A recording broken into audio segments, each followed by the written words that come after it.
ફ્રાન્સમાં artificial intelligence action સમિટનું આયોજન કરવામાં આવ્યું.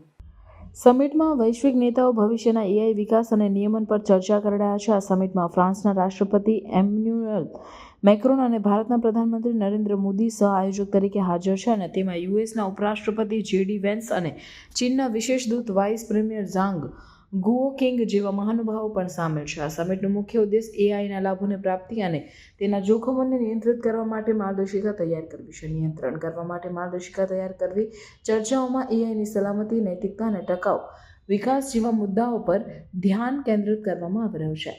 જીઓપોલિટિકલ પરિસ્થિતિ તણાવપૂર્ણ છે, જેમાં ચીનના નવા ડીપસીક ચેટબોટ અને યુએસના પૂર્વ રાષ્ટ્રપતિ ડોનાલ્ડ ટ્રમ્પની ડેરેગ્યુલેટરી એઆઈ નીતિ જેવા મુદ્દાઓ ચર્ચામાં સામેલ છે. પરંતુ સમિટના ડ્રાફ્ટ ઘોષણાપત્ર પર સલામતીના પ્રતિબદ્ધતાઓની અછતને લઈને આક્ષેપો કરવામાં આવ્યા છે. પ્રોફેસર સ્ટુઅર્ટ રેસલે બ્લેથલી પાર્ક ઘોષણાપત્રના પૂર્વ સલામતી પ્રતિબદ્ધતાઓની ઉલ્લંઘન પર ચિંતાઓ વ્યક્ત કરી છે. આ ઉપરાંત એઆઈ સંબંધિત સાયબર સુરક્ષા, બાયોટેકનોલોજી અને દૂષિત માહિતીના જોખમો પર ધ્યાન કેન્દ્રિત કરવાની જરૂરિયાત છે.